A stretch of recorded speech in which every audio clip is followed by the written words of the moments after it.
किसी motivational video को सुनने के बाद 2 मिनट तक आपका उत्साह, आपका जोश जागता है और 2 मिनट बाद आप फिर से ठंडे हो जाते हैं। 2 मिनट कहिए या 2 दिन कहिए, कोई अंतर नहीं है, कोई भेद नहीं है। मोटिवेशन वह होना चाहिए जो निरंतर हो, जो जीवन पर्यंत रहे। और ऐसा मोटिवेशन आपको किसी वीडियो से नहीं मिल सकता, ना ही किसी चीज से मिल सकता है। ऐसा मोटिवेशन जगाने के लिए आपको खुद के अंदर से आलस्य को भगाना होगा।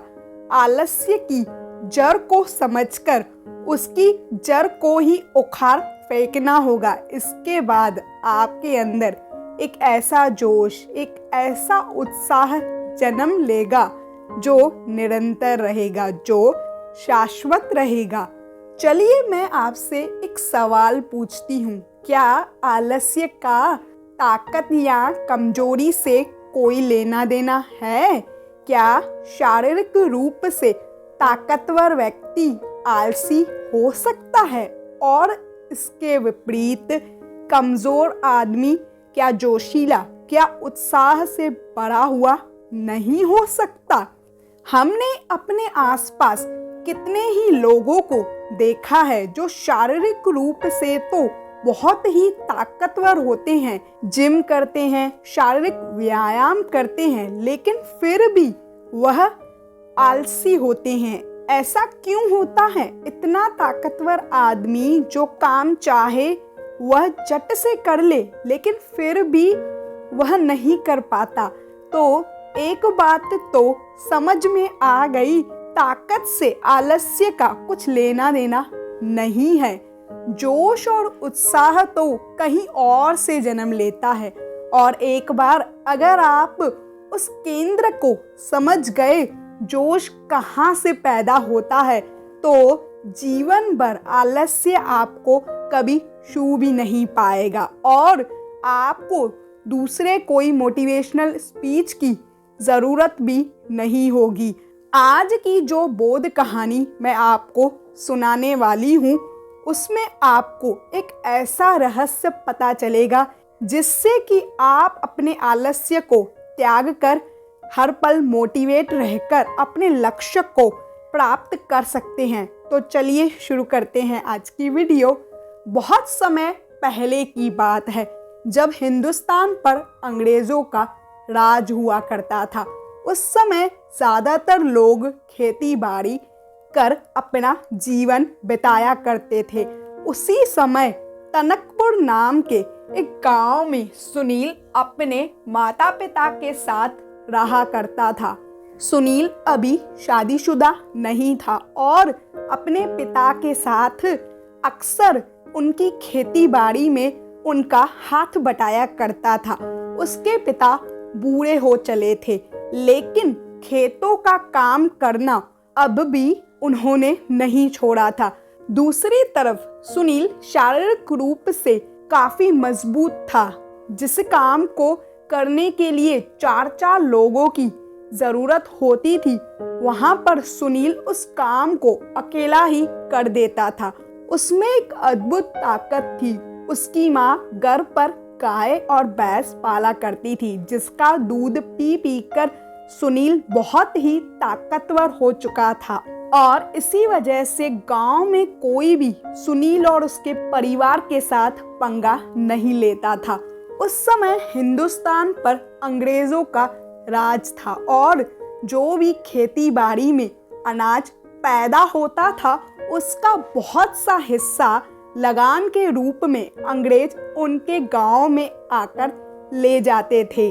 इसीलिए गांव वालों को अपने खाने पीने की चीज़ों को उगाने के लिए खेत में बहुत मेहनत करनी पड़ती थी, क्योंकि बहुत सारा अनाज लगान के रूप में देने के बाद उनके पास खाने के लिए बहुत कम अनाज बचता था। इसीलिए ज़्यादा मेहनत करके वह अपने लिए पूरे साल का अनाज पैदा करने की कोशिश करते थे।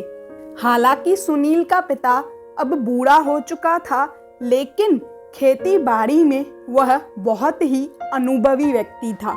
कौन सी फसल कब बोनी है, उसमें कितना पानी देना है और कितनी मेहनत उस फसल को चाहिए, यह सब सुनील के पिता को भली भांति पता था और वह मेहनत करने के लिए भी कभी पीछे नहीं हटते थे। जाड़े के दिनों में रात रात भर अपने फसल को पानी देने का काम वह बड़े ही आसानी के साथ कर लेते थे। लेकिन अब धीरे धीरे उनकी उम्र बढ़ चली थी और उनके देखने की क्षमता भी कम हो गई थी। इसीलिए रात में फसल में पानी देना बड़ा ही जोखिम बड़ा होता था, क्योंकि फसल में बहुत से जंगली जानवर रहा करते थे, जिससे सुनील के पिता की जान का खतरा बढ़ जाता था। जैसे कि बहुत बार उस फसल में सांप भी देखा गया था। इससे सुनील की माँ बहुत चिंतित होती थी और वह सुनील को अक्सर कहा करती थी कि बेटा, तुम्हारे पिता अब बूढ़े हो चले हैं, अब सारा कामकाज, सारे फसल की जिम्मेदारी तुम्हें खुद पर लेनी चाहिए। जरा सोचो, घर में जवान बेटे के होते हुए बूढ़ा पिता खेतों में काम करता है। क्या तुम्हें यह बात अच्छी लगती है? तुम इतने ताकतवर हो, तुम इतने मजबूत हो, तुम खेती का काम क्यों नहीं करते?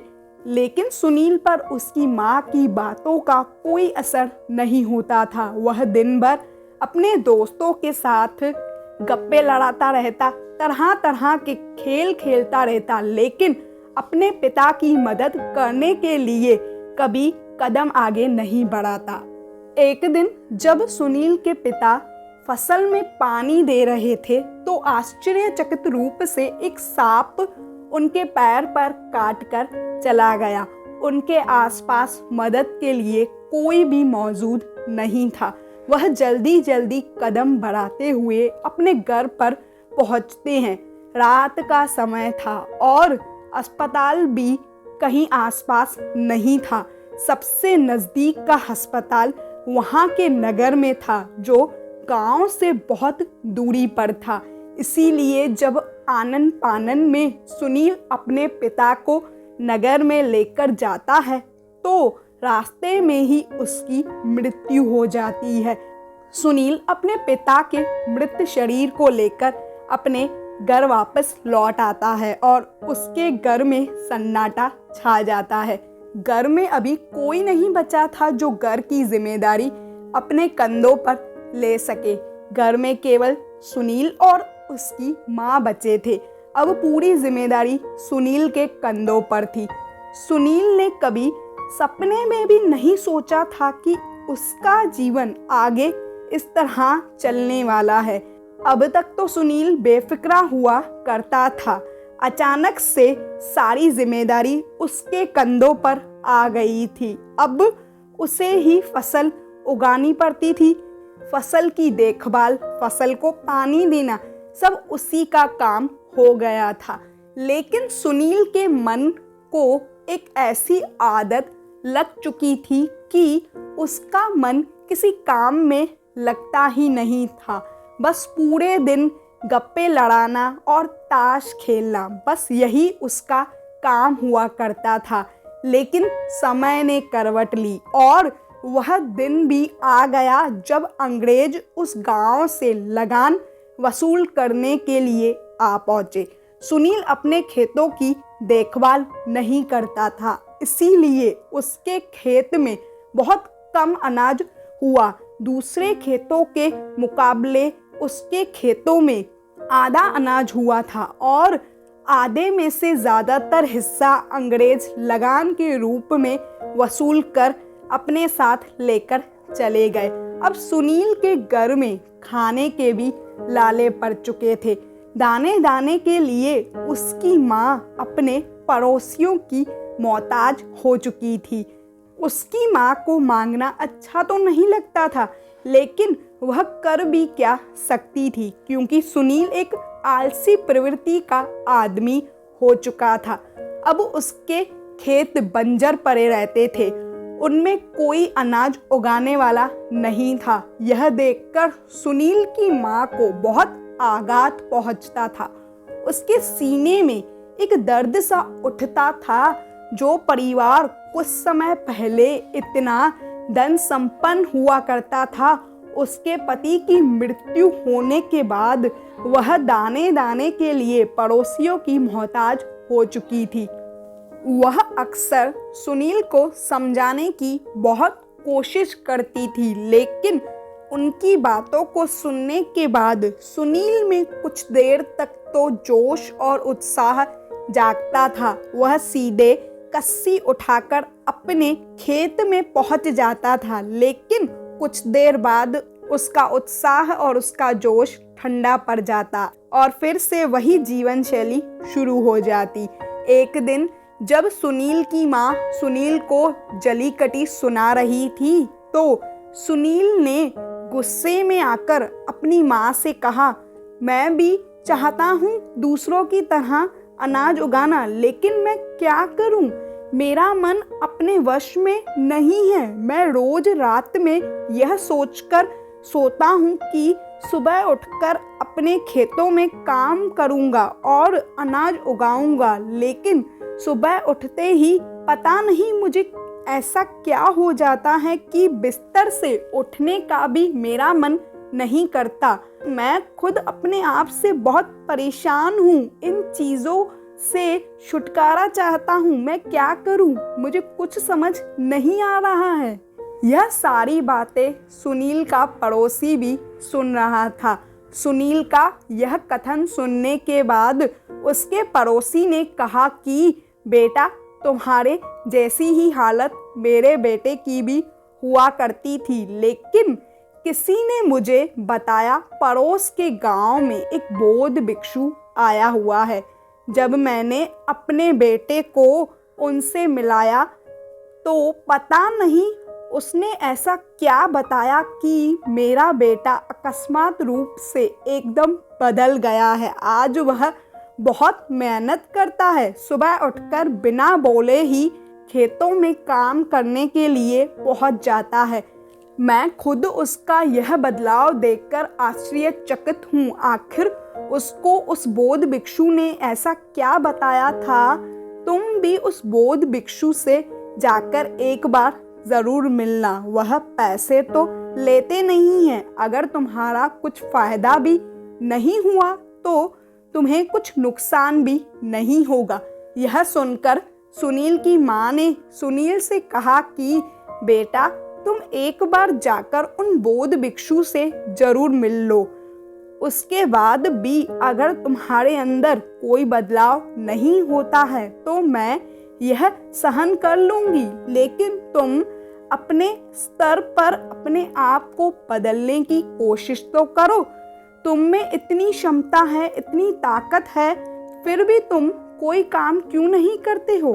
तुम एक बार उस बौद्ध भिक्षु से जरूर मिल लो। मुझे पूरा यकीन है तुम्हें कुछ ना कुछ सहायता तो जरूर मिल जाएगी। यह सुनकर सुनील अगले ही दिन उस बौद्ध भिक्षु के पास पहुंच जाता है और उन्हें अपनी सारी समस्या बता देता है।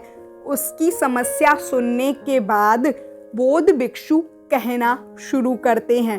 बौद्ध भिक्षु उससे पूछते हैं कि तुम रात में तो यह सोचकर सोते हो कि तुम्हें खेतों में सुबह काम करना है, लेकिन सुबह तुम बिस्तर से ही उठ नहीं पाते हो। ऐसा क्यों होता है?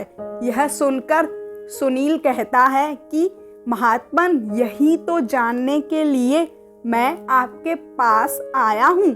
इसके बाद वह बौद्ध भिक्षु कहता है कि तुम अपने आप को बदलना तो चाहते हो, यह जाहिर है, लेकिन तुम 2 मिनट में ही अपने आप को बदलना चाहते हो।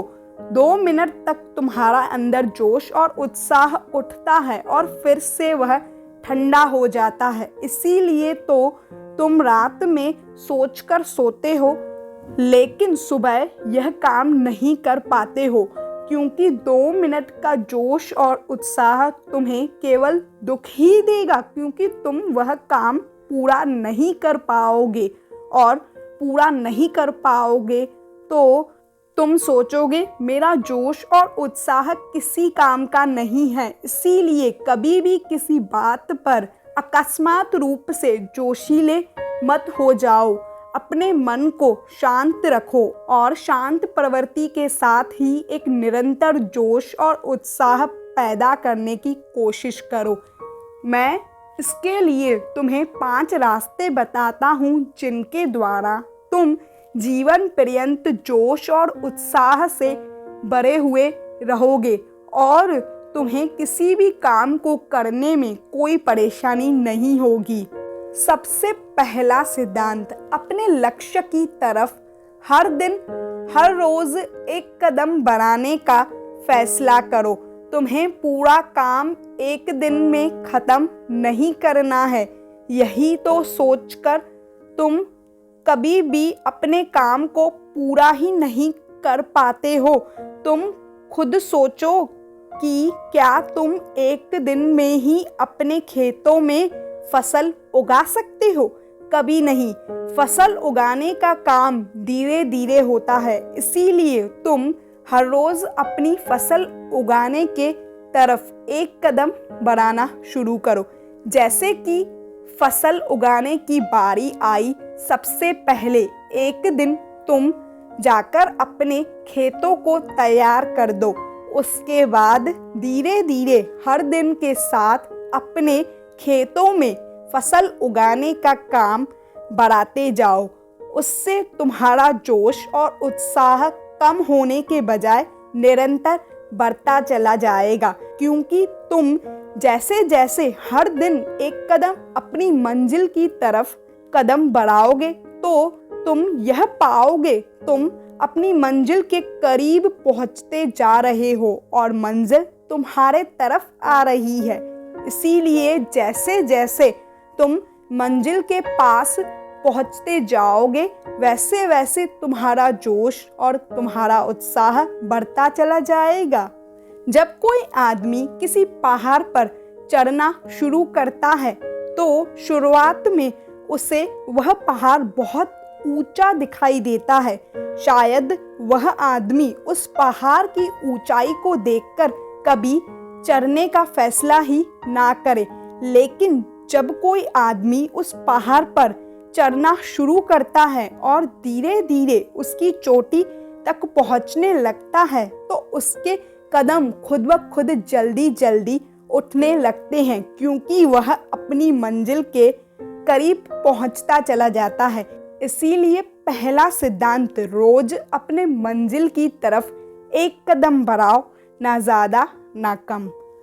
दूसरा सिद्धांत जो आलस्य को दूर कर देता है यह है, हम अलग अलग प्रकार का खाना पीना खाते हैं, धूम्रपान करते हैं, नशीले पदार्थों का सेवन करते हैं, जिससे हमारे शरीर में नशीले कण उत्पन्न होने लगते हैं, जिससे हमारा शरीर आलस्य को पकड़ने लगता है। इसीलिए उस नशीले कणों को ख़त्म करना ज़रूरी हो जाता है। इसीलिए अगर तुम उन नशीले कणों को ख़त्म करना चाहते हो तो मैं तुम्हें एक विधि बताता हूँ। रोज़ सुबह जागने के बाद तुम्हें तिल का तेल लेना है और उसे अपने मुंह में भरकर उससे कुल्ला करना है। कुल्ला करने के बाद उस तेल को तुम्हें बाहर फेंक देना है। यह प्रक्रिया तुम्हें 21 दिनों तक हर सुबह 5 मिनट तक करनी है। इसके बाद तुम्हारे शरीर में से सारे नशीले कण खत्म हो जाएंगे और तुम्हारा शरीर फिर से विद्युत की भांति काम करने लग जाएगा। याद रहे, तिल के तेल का कुल्ला हर सुबह 21 दिनों तक। तीसरा सिद्धांत जो आपके आलस्य को जड़ से उखाड़कर फेंक देगा वह यह है कि स्वाद को बुलाकर वह खाना खाओ जो सीधा प्रकृति से प्राप्त होता हो। हम अक्सर वह चीज़ें खाते हैं जो इंसानी हाथों के द्वारा बनाई जाती है। हम सीधा प्रकृति से मिलने वाला भोजन ग्रहण ही नहीं करते। इसीलिए जो भोजन हमें प्रकृति से सीधा मिलता है, जैसे कि फल, सब्जियां, अनाज की रोटी इत्यादि इत्यादि, इस तरह का खाना खाने से आपका शरीर आलस्य से दूर रहेगा और ऊर्जा से भरा हुआ रहेगा। हम देखते हैं कि अक्सर आजकल की युवा पीढ़ी अपने स्वाद के लिए ही खाना खाती है। वह ऐसी ऐसी चीज़ें खाती है जो ऐसी प्रक्रियाओं से बनी होती है, अगर आप उन प्रक्रियाओं को देख लें तो खाने का मन भी ना करे। जैसे कि बाज़ार में मिलने वाली चाउमीन, मोमोज और बर्गर और वगैरह वगैरह, इस तरह का खाना खाने से आपके शरीर के अंदर नशीले कणों का उत्पादन होता है। नशीले कण आपके पेट में चिपक जाते हैं और आपके अंदर आलस्य पैदा करते हैं। इसीलिए खाना वह खाओ जो आपके शरीर को ताकत प्रदान करे, और ताकत वह खाना प्रदान करता है जो प्रकृति से सीधा प्राप्त होता है। अगला सिद्धांत जो समझने योग्य होता है वह यह है कि आप कर्म करने के लिए संसार में आए हो, अपना पूरा योगदान दो। जरा आप खुद सोचिए कि अगर आप संसार में कर्म करने के लिए नहीं आए होते तो आप निर्जीव ही होते, आप कोई पत्थर होते या कोई जीव जंतु होते। लेकिन इंसान के रूप में एक जीवन मिला है जिसका आपको पूरा उपयोग करना होगा। आपको अपना योगदान इस संसार में देना होगा, आपको अपना कर्म भोग पूरा करना होगा। इस कर्म भोग को पूरा किए बिना संसार में कहीं मुक्ति नहीं है। इसीलिए अगर आप इस सिद्धांत को समझ लेते हो कि मेरा योगदान इस संसार में क्या है और मेरा कर्म भोग क्या है, तो आप खुद ब खुद अपने आलस्य को खत्म करके अपना योगदान देने का भरपूर प्रयास करेंगे। इसके बाद जो आखिरी बात समझने की होती है वह यह है कि हमारे बिना भी वह काम पूरा हो जाएगा। हम अक्सर यह सोचते हैं कि इस काम को करने में हमारी क्या ज़रूरत है। यदि इतने सारे लोग इस काम को करने के लिए पहले से मौजूद है तो मेरी इसमें क्या आवश्यकता है, और यही सोचकर हम अपना योगदान उस काम में नहीं देते हैं। लेकिन उस काम को अगर हम अपनी जिम्मेदारी समझें, हम यह समझें कि यह काम मैं ही पूरा कर सकता हूँ और मेरे बिना यह काम कभी पूरा ही नहीं हो पाएगा, तो आपको अपनी जिम्मेदारी का एहसास होगा और इसके बाद आप अपने आलस्य को दूर करने में सक्षम होंगे। आप अपने आलस्य को समझ पाएंगे और उसे दूर भी कर पाएंगे।